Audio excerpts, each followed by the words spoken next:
there was a point in time that that decision had to be made. You know, I kept everything separate, 100%, you know, nothing illegal, nothing crazy, but kept it separate. But then the biggest thing was keeping that community, that clients happy. And I, in turn, you know, got to a point where Turner asked me to shut it down. I said, that there was one day, and I got a call. So what happened, I got a call, and this is explain why the wife connection has to be very strong. I got a call, and the call was like, I need to meet you, and I need to meet you. And I was like, well, I'll meet you later. I need to meet you now. I was like, okay, no problem. I called the wife. I said, you know, after I said, yeah, I'll meet you. And I said, called the wife. I said, look, it's going down. She said, well, no problems. When you get home, I'll welcome my new CEO. Welcome, Kicking Ass and Taking Name, the Business Owners Empowerment Podcast. I'm your host, Marlon Griffith, Esquire. Join us on this podcast journey as we help you break free from the grind and get your business to work for you. We will delve into impactful conversation with business owners, corporate leaders, professional service providers, and industry innovators that will provide you with insights and actionable strategies that will transform your entrepreneurial path, boost your success, and put you in control of your business journey so you can kick ass and take names. All right. A commitment made, a commitment delivered. Yes, sir. Those are the words that my next guest lives by in his business. Brunson Cooper, CEO and president of Kornik Construction. Welcome, Brunson. Thank you for having me, Marlon. Appreciate it. Man, this has been a long time in the making, but I always say, to get quality, sometimes you got to be patient. You got to wait. You know, you've been getting a lot of awards this past year or so. Got to wait on turn. It's been good. It's been good. I can't complain. A lot of recognition. So I'm happy. my man, Mr. Cooper, made it in the Black Enterprise last year, you know, for being the head of a $68 million construction company. Congratulations, good man. Appreciate it. Thank you. Thank you. And so we want to talk about that journey, because you didn't start as a $68 million company. Not at all. Not at all. Not at all. Where you want me to begin, man? You tell me. Oh, man, we gonna get there, but you know, the brother came from Hemingway, South Carolina. That's right. Born and raised. Made it to that, you know, to that school over there somewhere in Carolina where they claim have the best, you know, homecomings. Hey, look, say it out loud, man. Say it out loud. Say its name. Say its name. Oh my God, North Carolina A&T, of course. That's right. And that's right. Aggie pride, brother. Aggie pride. And you made it up here into the Washington, D.C. area. But what I love about you, Brunson, is if someone goes to the website, you have your history, the company's history right there on your website. Before we get into exactly the timeline, why did you do that? I mean, you know, I'm always about, you know, getting to know people. And if it's about getting to know people, why wouldn't I let people get to know me, right? So, and it's always about learning, you know, when you sit across the table with someone, learning who they are.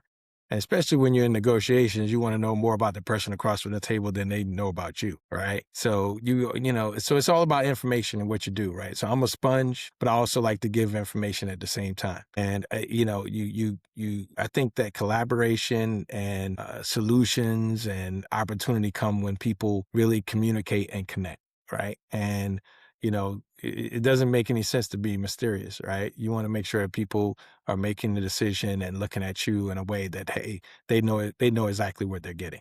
Sure. Yeah, I've noticed that about you. Know, we obviously know each other in professional settings as well as personal settings. You're a very collaborative brother, and we're gonna get into that. We're gonna get into that in a little bit. But you know, let's talk about this timeline. 2009, and then it's funny. You don't know this, but I started my firm in 2009. Okay. All right. Yeah. See, there you go. Here we go, man. Was that 17 years coming? Yeah, 17 years coming, man. 17 years for me coming. So make it work. But in 2009, I'm sorry. You right. Brunson starts Kornik part-time. Right. while working a Sure. full-time job. Tell me about that, man. Right. So like any other story, you have to have something that kind of, pushes you a little bit or gets you to think about what else is out there, what's Mm-hmm. better for you. Mm-hmm. I can tell you that when I go and I commit to something, I'm 100% committed, right? Until something changes, something makes me think something different, right? So it's good to be committed, but then also it's good to always keep your eyes open, your thoughts open, and what's out there and what can happen. I will say that year, a lot of things happened. I was working hard for my former company. I was out there doing business development. I was working the projects and bringing in the opportunities and really kind of making things happen. Things were just hitting. And I had a lot of groups that I worked with that were, I'll say, African-American groups. One, I tell the story all the time. I worked with AREP. And Craig Dean was the president of AREP, then African American Real Estate Professionals. And it's funny, I still got the cup right here, the cup for AREP right here. I can't see it, but anyway, they would always tell me, say, "Why don't you do this for yourself?" So someone planted that seed, right? And I was kind of like, I'm good. I'm rising up the ladder here. I'm doing pretty good. I'm going pretty quickly. And the next thing I know, I got passed over for a promotion. So when I got passed over for that promotion, I was pissed Absolutely. because at the same time I got passed over, someone else got promoted that was behind me, above me. Gotcha. So that made it even worse, right? And then you know that you're thinking right when people call you, say, did they make a mistake? Yeah. Weren't you supposed to get that position? You be an exec? And it really kind of, hit home, right? And sat up and I said, hey, I talked to the wife and we sat down. It was August. I remember it was right before August, like around August of 2009. And August the 27th of 2009 is when I incorporated Kornik Construction. And Kornik came to me and my wife I'm a big family guy. It's all about family. Growing up in the South, you have your extended family, you have your close kin, and you have the whole town is your family too, because they know you, right? But my kids' names are Lillian Corrine Cooper and Brunson Dominic Cooper. So I took their two middle names and I combined them, Corrine and Dominic. Cor for Corrine, Nick for Dominic, and came up with Cornik. So yeah. So that's what came up with Kornik. Kornik came to life in August the 27th of 2009. It made me feel a lot better, right? Still worked hard, still doing the work. But then, it was kind of like, all right, I'm not doing it. It made me feel good. I'm still give the company a chance. Company, I would tell people Turner, and I usually don't mention the company's name, but Turner is a good company for training and good people. It's just that the leadership didn't see eye to eye on my future, right? Yeah. So I had that to make sure I happens. took Yeah. charge of my future, right? And didn't do any work with Cornic that year in 2009, but in 2010, got passed over again. So next thing you know, I said, I'm gonna get out there, and I had gentleman by the name of Antonio Kittles offered me an opportunity to do a lobby renovation. And I did a lobby renovation. It was a small renovation, very small, but he was like, hey, I want somebody black to do this for me. And I was like, all right. So, and I said, hey, I'll do it. Right. So I'm a firm believer of relationships and building relationships and keeping relationships and getting to know the person so that you can understand what their pet peeves are, their likes, their dislikes, and really align with their goals. Right. Because there's no way that you can be successful with someone if you don't understand how to connect with them and show them what can truly happen from what their thought process is. So So, let's speak yep, about connection, because the yeah. first person you got to connect with is that missus, that significant other. What was, what was that I'll tell you. conversation when you said, man, second time I'm done. Let's go do this. So yeah, so that actually it was I'll tell you this. The story was I started doing the work. That was my first job with Antonio. Started doing the work, and I would do more. I wake up in the morning, do the work in the morning, go to the job, go to my regular job, do the work, do my regular job, then go back to finishing up the work at night, right? And literally just started doing more, right? Started doing more. Then it came to that point where, again, there was a point in time that decision had to be made. I kept everything separate, 100%. nothing illegal, nothing crazy, but kept it separate. But then biggest thing was keeping that clients happy. And I, in turn, got to a point where Turner asked me to shut it down. I said, that there was one day and I got a call. So what happened? I got a call, this is explain why the wife connection has to be very strong. I got a call and the call was like, I need to meet you. And I need to meet you. And I was like, well, I'll meet you later. Like, I need to meet you now. I was like, okay, no problem. So I called the wife. I said, after I said, yeah, I'll meet you. And I said, called the wife. I said, look, it's going down. She said, well, no problem. She says, when you get home, I'll welcome my new CEO. Man. And that was all you need to hear. That's all I needed to hear. I went into the conversation to make the conversation short. I was like, look, I'm good. I'm done. I'm moving. You keep going. Now, by that time, I was an exec at that time. So I already finally hit these targets and stuff 3 years behind, right? But finally hit that target, but I was already ready to rock and roll. And with the wife, she was like, hey, and I'll tell you, people have testimonies. My testimony is that God had a plan for me, and that plan worked out perfectly because that was a Wednesday. I had the conversation on the Thursday, had the final conversation on a Thursday. I basically resigned, said see ya, and went on vacation, and then started the following week to Jamaica, started 100% at Kornik the following week, and it just went smooth sailing from there. Right. It could have been a better transition. Right. So it was just set up for me to do. Right. So, And what year was this? Say again? What year was this? That year was 2012. So you had spent really 2 years positioning yourself more mentally and emotionally than anything else to do that. Well, I have to, so many people, you think about it. I have a family. How can I land on solid ground? I have to make sure that I'm doing the things to prepare myself to really move from this level. I'm steady trying to get here, right? But I need to move from this level over to this level at the same thing, not move from this level and drop here, right? As much as I can prevent it.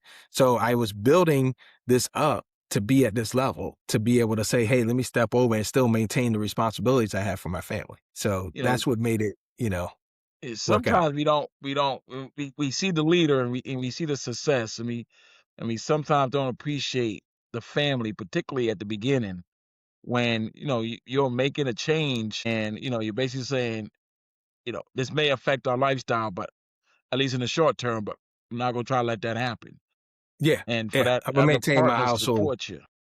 Yeah. And that spouse, I had a very strong spousal support. I also had in-law support. Believe it or not, I will tell people to this day, my mother-in-law came and lived with us for 7 years and really supported helping with the kids, with them, taking them to school back and forth, supporting that piece of it to the point where, it was like, it made it a lot less stressful for the wife.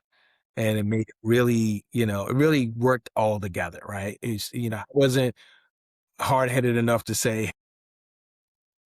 I don't want, this person to come in here in my household. I saw the benefit of having her there, my mother-in-law there to support my wife and support me in order to be able to do the things I needed to do, right?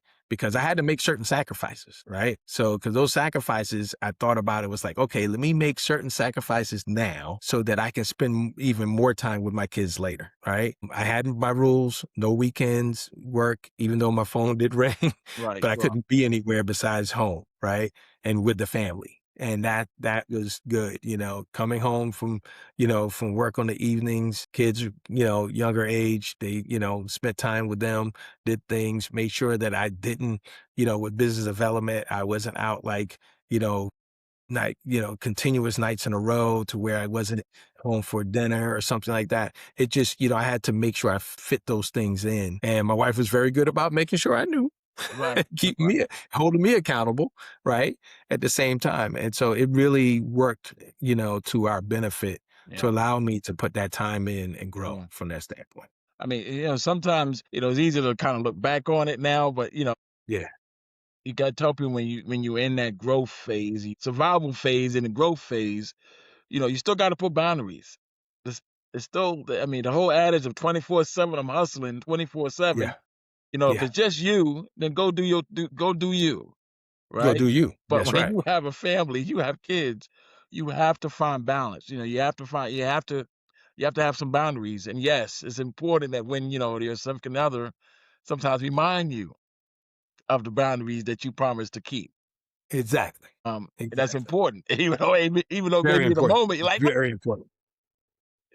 "What?" Well, but it's also keeping an open mind and understanding the goals, right? You're Yes. aligned with the goals that because she benefited from it, I'm benefiting from it, the family benefits from it, and it's like, okay, are we understanding and we're aligned on what the sacrifice means? Mhm.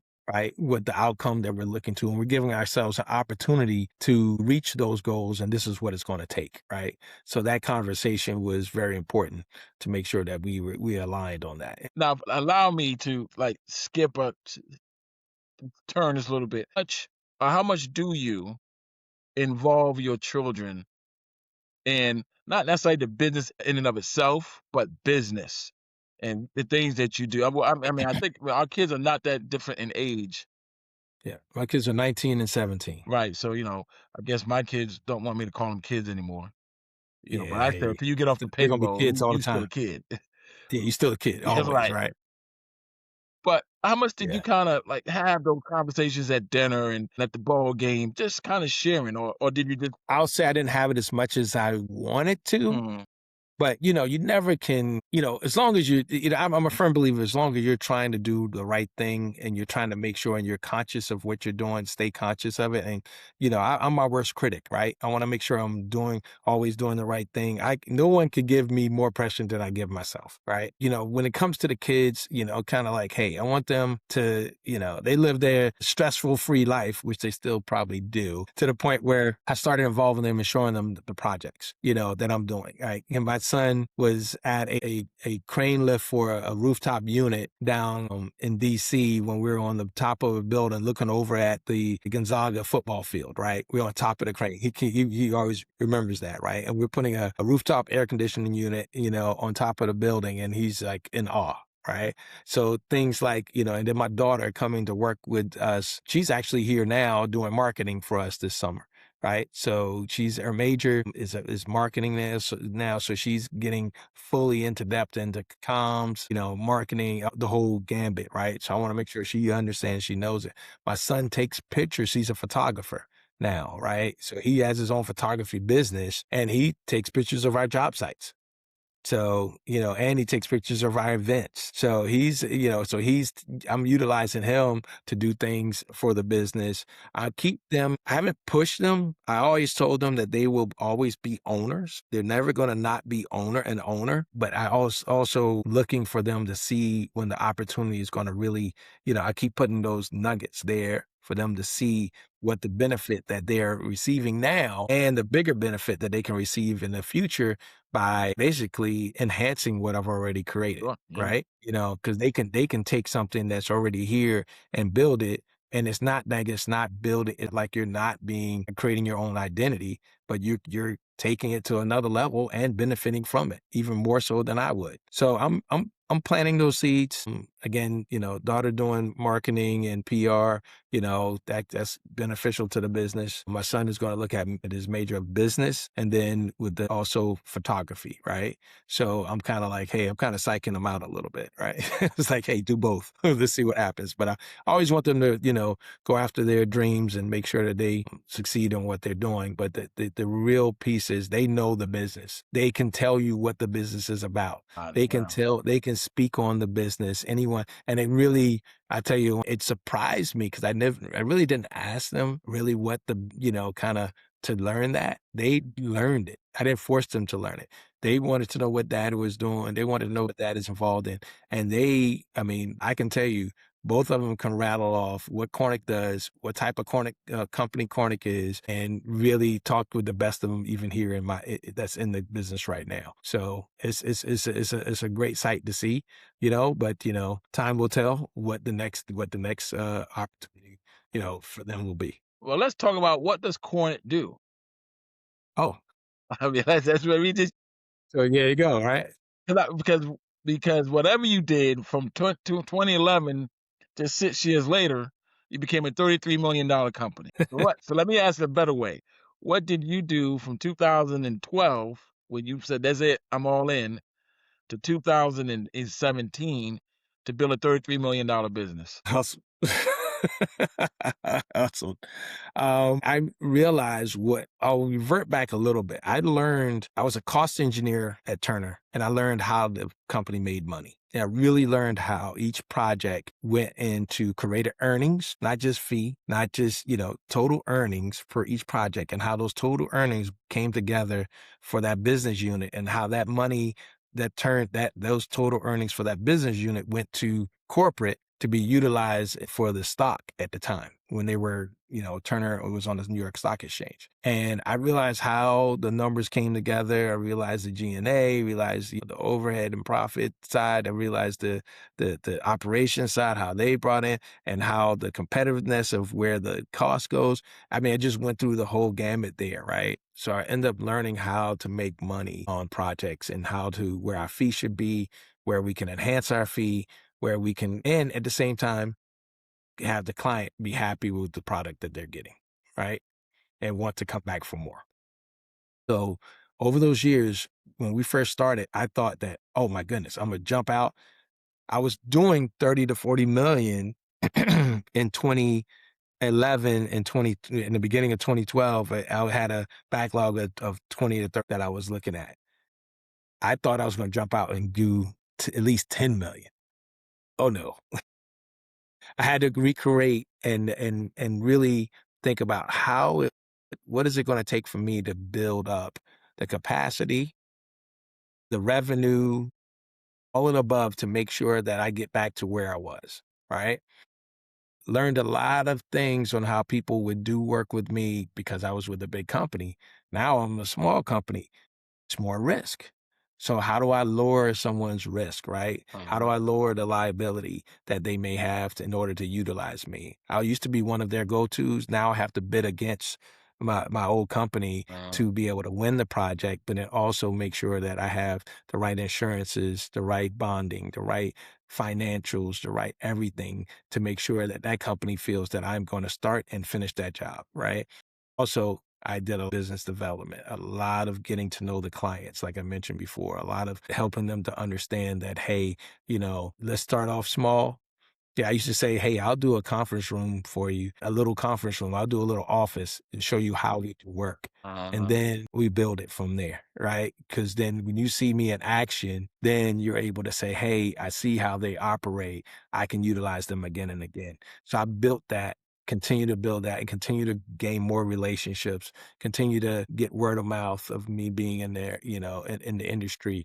And really, I would say that it was the interior departments of every, I'll say construction management, whether it was with a real estate broker or whether it was independent construction managers or whether it was with certain organizations, those were my target clients. Gotcha. And I would always connect with them, always go into these different industry events. I would be there. I would be the one that, continue to have a conversation and talk about the next opportunity. And really the first conversation really was about just to know the person. Yep, of course. What could I connect them on? Then it was about what opportunities you have, and then it was like, I want to work with you. And one of the biggest things that people miss is that we spend most of our day working. People want to work with people that they like, not people that they don't like. So why not get to know someone, connect with them on certain, things that they do, and then be able to say, hey, and have those conversations with them, right? And work with them at the same time and giving them something that they're looking for. So that's the big thing. So we grew by building relationships and giving great service, right? Right. And I want to address the service part because Mhm. I mean, your phrase, and I might be paraphrasing a little bit, is deliver on time and on cost. Yeah. And in your industry, both of those things rarely ever happen. Rough. It's Right. rough. Right. So yeah, commitment made, a commitment delivered, right? Right. And that part is very heavy for any company, right? And the key is that know when not to be nitpicky or what's the word I'm looking for? Be very, just when you're just like, I'm gonna give you a change for this $500 thing. I'm gonna give you a change for. Right. I mean, it's just, and it becomes a big issue, right? Look at the big picture. If I'm The owner people used to tell me, the owner only recognizes the last thing that you've done. If you did a great job and you didn't put that right door in that he always wanted, you didn't do a good job. Good job. So you always have to make sure that you're doing, that's the reality of it, right? Now there's another part to that when you actually pull it back a little bit, because often and often when you started, you were smaller, obviously. Yeah. And often yeah. when you're a smaller company, you do two things that get you in trouble. You overpromise and underprice. Whoa. You don't charge enough money, and you overpromise what you can deliver because you're just trying to get the job. And then what happens at times is that you do neither one, nothing done, and you end up ruining your reputation. Correct. And Keyword it's hard. reputation. Huh? You only have one. Keyword is reputation. Reputation before all. Let me be very clear.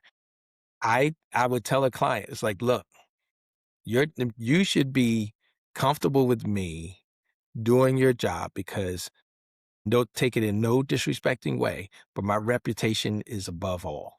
Because if I don't do this job correctly and I don't finish this job, it's it for me. Minority companies cannot survive with a bad reputation. Minority companies don't get second chances. It's always, you got to always, so when you finish a job and you're looking at it and there's a complaint or there's something, you want to get rid of that complaint. As I tell my team, if a client calls me, it's a solution. It's not even a conversation. That solution may be in our benefit, it may not be in our benefit, it may not be, but it's a solution that client is going to get, because they should never have gotten to me. That's right. Without talking through. So, because my reputation is what I am looking to maintain, right? So they're not going to say that I didn't finish the job correctly. I didn't make sure that the client make sure that we did our all to get the job done. So that's one of the biggest things. Reputation keeps us going, continues to keep us moving forward, and understanding where we don't nitpick a client with different changes, especially if this is a client has more opportunities. That's right. Yeah. You want to be able to say, hey, but you can tell the client, look, I didn't necessarily make my earnings on this that I should have. And you're like, hey, but I really wanted to make sure this job was done. And it wasn't a pricing thing. It became a job thing. It was some unforeseens. There's some different things that we didn't agree upon that I made right for you. Hey, I want to continue to work for you, but I want to also make sure that I have to be able to survive and make money also. As I tell people, we're not running a nonprofit here. Yeah.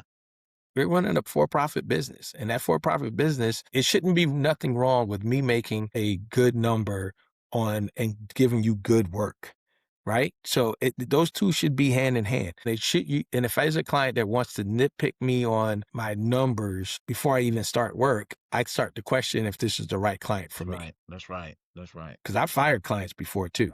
And that's sometimes a foreign concept to particularly smaller businesses as you go, is that you have to actually learn how to be discerning about who you want as a client.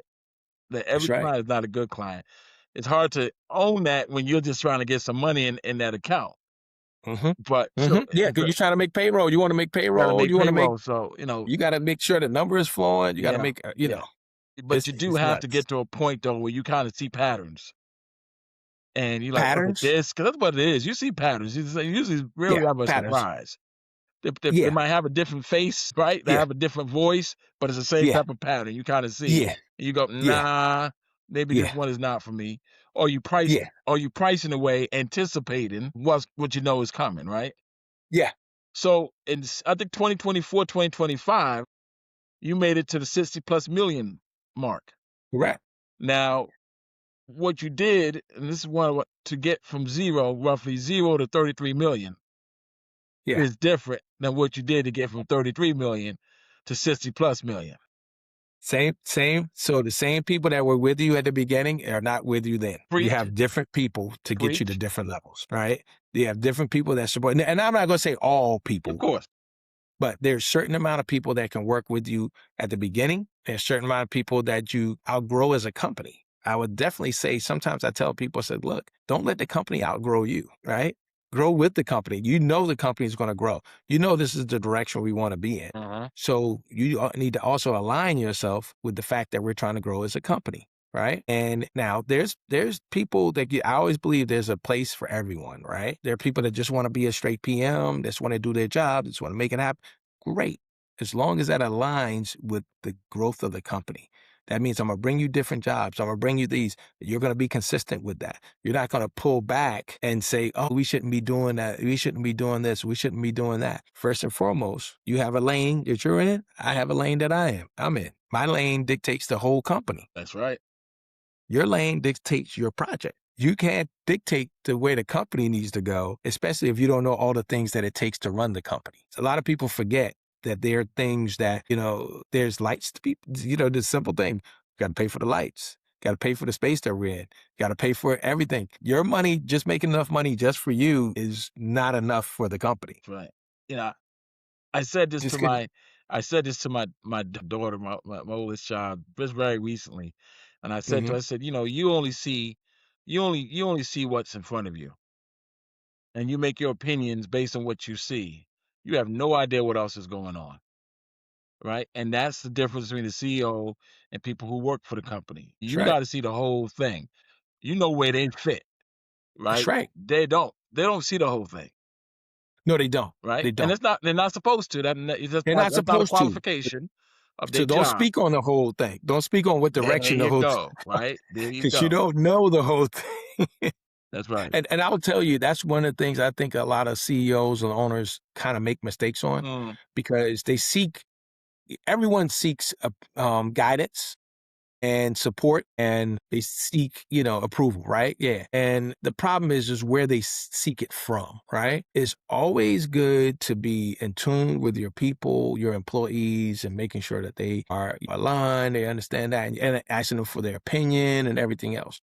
But be mindful that their viewpoint is not your viewpoint. They're coming from an employee standpoint, not an ownership standpoint. They're going to look at it in a different way. So the decisions that they want to make or they think that could be made are not necessarily the decisions that should be made as a company. That's right. Right? As an owner, right?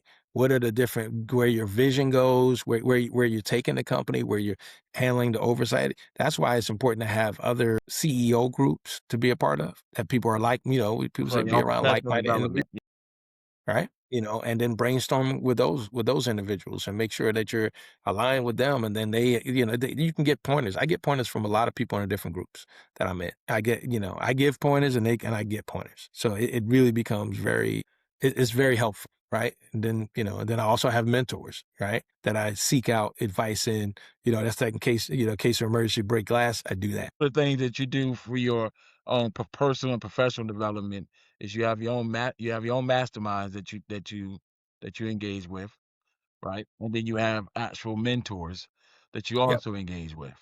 But that's right. I want to take you back to the 33 to 60. And I know you got your executive team. That usually that's one of the biggest changes, right? It doesn't have to be 0 to 33, 33 to 60. But as you make a quantum leap from wherever you start as a business, where I call it when you're like the owner operator.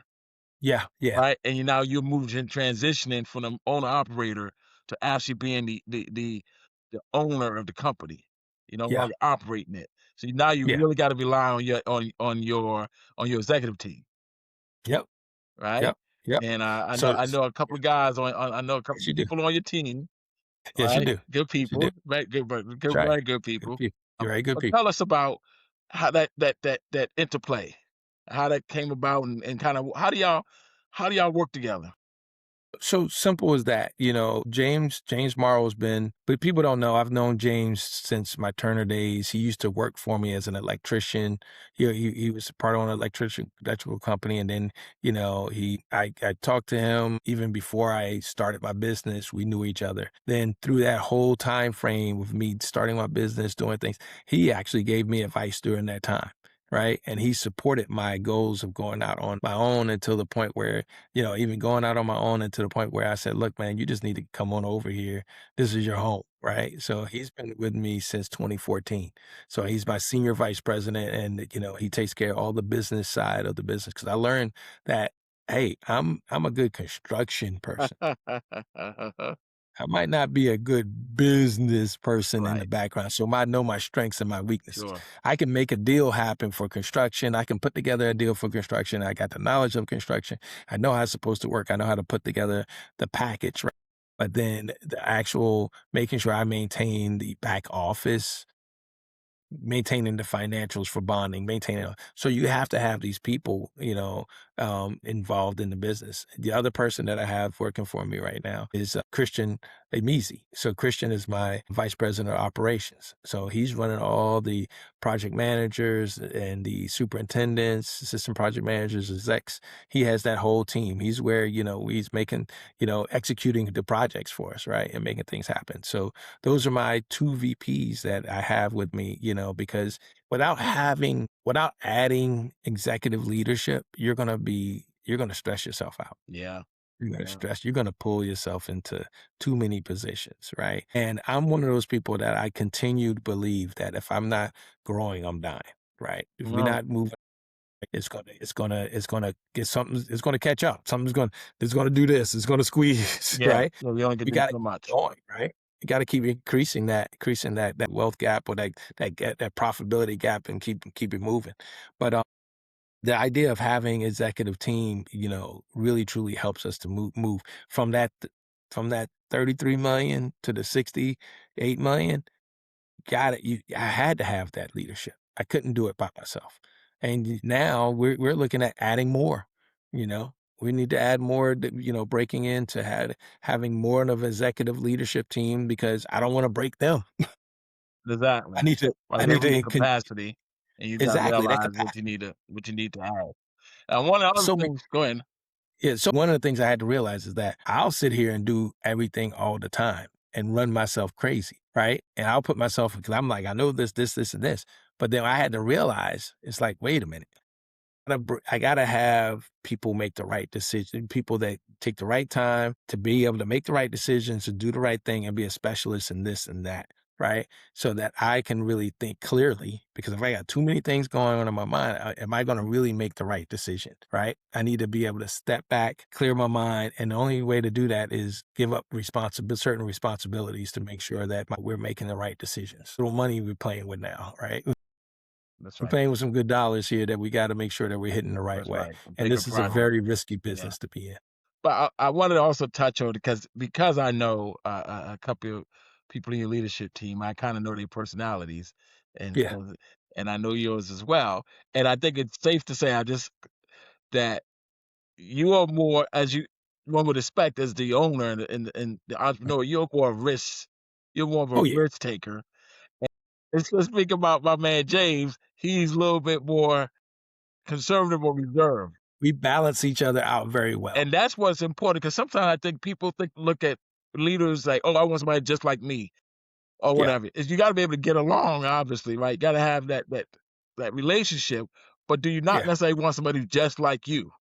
Because they both of you got to go jumping off the bridge together. Because like, yeah, we can Well, make it's it. like marriage, right? Yeah, It's like marriage. You don't want just, I mean, yeah, you want to have things in common, of but you don't course. want to be looking at yourself. Yeah, It's like, oh, you think, you want oh, look at it in the mirror. Yeah, like, nah, I go can't for deal. it. Honestly, I can't deal with myself. And then there's that. So, But but one of yeah, the other things and that what kind of took you from the 33 to 60 and beyond is the professional relationships like on these projects and moving from say JV to the prime and you do a lot of I mean you mentioned AREP ARAP, yeah, ARAP, African right? You American Real mentioned that, Estate and I know that's Professionals. just Yeah. one of the organizations. It's a very important organization, but you're also Yeah. very involved, like in the Chamber of Commerce. You're very Yep. involved in many business things in this Yep. area. And one of the Yeah. conversations that we had, I'll just remind you, Okay. when you say, look, I give other people opportunity. I give smaller companies opportunity. Yeah. Put them on a project. Yeah. But Yep. they understand, just like, you treat yourself, you have opportunity. If you do it right, we good. Mm-hmm. But you Mm-hmm. don't, that's that. Because That's it. your reputation is on the That's table. right. That's absolutely correct. I'm a firm believer of do what you say you're going to do, Mhm. right? Simple as that. Just do what you say you're going to do. Now, I don't want to be in your pocket and I don't need you to be in mine.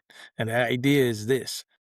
I'm riding I'll tell people in general, I'm riding a wave and I need you to ride that wave with me, right? And I need those tools, right? And then I also say, hey, I need to have I need to have people on my bench, and then I need to be on their bench. Yep. Same way, right? Because who knows who brings in opportunities? I can bring in opportunities, but I need to have people that I can go to and say, hey, I need you on this with me. I need you to support me. They can do the same thing and say, hey, I found this opportunity. I need you on this. I need you to support me. That's how it works. How it works. And I think, I love that you put that, I love that you put that in motion because, and I'm not asking you to get into all the details. We kind of keeping it very 30,000 foot Yeah, yeah, view. yeah. It's For I'm a me, funnel. just, I'm a funnel the opportunities. As I tell but all the that works council both people and ways. That's everybody. what people don't Yeah. understand is that sometimes when we're trying to grow, we just look at what we call big fish. Yeah. And we just try to develop relationships with big fish, Hmm. Hmm. right? And sometimes some of us ignore, just to say, others, Yep. right? And if we're doing it at our own peril, Yeah. right? We're doing it at Yeah. our own peril because relationships are relationships, and you just don't know how those relationships work themselves out. If you just treat That's people with right. respect, no matter where they are from a, whatever, a money revenue Yeah. perspective, right? Always. Always. You have to keep yourself humble enough to understand. And obviously, you know what you're trying to do, that no matter what your revenue is, you know what the big boys are making. And it's you know what I'm saying? It's all like, okay, let's keep it all perspective here, people. Well, so this is Yeah. where when I get the big issue where, I look at how we've grown, and I look at how I try to do business, and I look at how these big companies make money. And, I don't get the heartache from the big companies. They want me to make money too, right? I get the heartache from the other companies that I'm trying to help. They say, "Oh, well, Brunson, you already got too much." What are you talking about? Yeah. I'm trying to help all of us. If I'm, one of my goals, and this is kind of, I always challenge myself in different ways. I want to be at a place to where I can create major impact in our community. And when I say in our community, I'm talking about culturally in our community, in the Black community, to be able to say, look, I have a business that can support goals of increasing our community's net worth, right? And by me being you have a lot more Black developers now. I'm trying to provide an option for these Black developers and developers, period, that, hey, we don't have any large minority companies that can handle certain things or whatever, right? I'm trying to get rid of that excuse, right? Why can't I partner on the Sphere? Why can't I partner on Six Flags? Why can't I partner on redevelopments? Why can't I be in the partnership on the equity level, right? But it takes a team to get there, right? And I want a team to go with me too. I want those right That's partnerships. right. So when I talk to smaller companies, and I tell them, I said, look, it's about everyone getting a piece, right? But I got to be able, if I can't grow, I can't give you more. I can't bring you along with me for more, right? I got to be able, it makes sense to me when I go into these rooms and I can break into these doors, then I can actually help bring you into these doors too, That's right. right? That's right. I tell people, I look back before I even knew him, I realized that Henry Guilford and General Blunt, with Henry Guilford, Guilford Construction, General Blunt with Essex Construction, who's not no longer in business, neither one of them actually. And the idea was both of them open up doors. I feel it's my responsibility to now go through that door and build something on the other side of that door that people can continue to come through that door too, right? There's a landing spot for people to come through and be there for it, right? But it takes people to get rid of the quote unquote, if you got it, why I can't have it, you can't have it because I can't have it, type. The scarcity mentality. They feel it's limited resources, limited amount. They don't see the abundance. Yeah. I learned that lesson so long ago. I mean, when I tell you, when I'm sitting down with one of the clients that I fired, he was telling me how he worked with this organization and it was a $600,000 job. And this was early on when I started working. And this company did about, I don't know, maybe 4 or 5 million a year. And this was back in I'll say 2012, 2013. And I'm sitting there, I'm like, man, I haven't heard of this company. I don't know of this company. And they're making money. I'm like, man, there's a lot of stuff out here for everyone.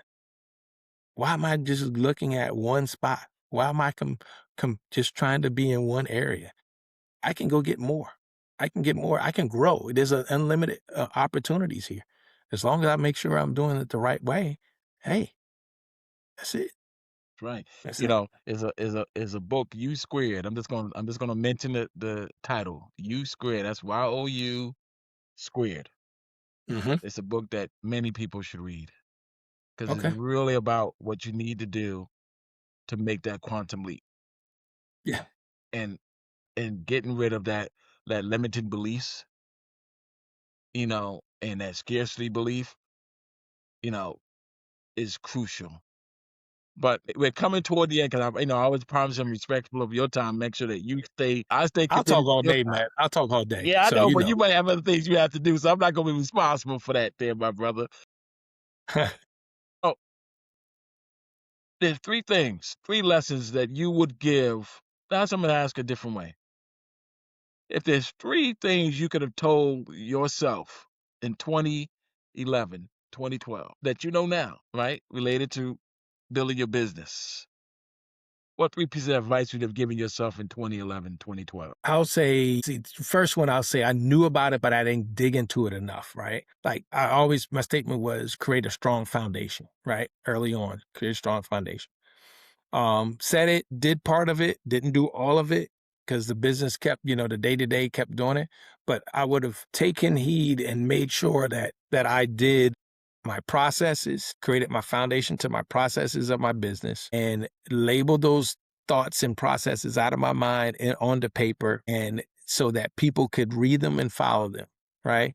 Because how I say it and it's already in my mind doesn't mean that people can compute it just by me saying it, right? It needs to be written.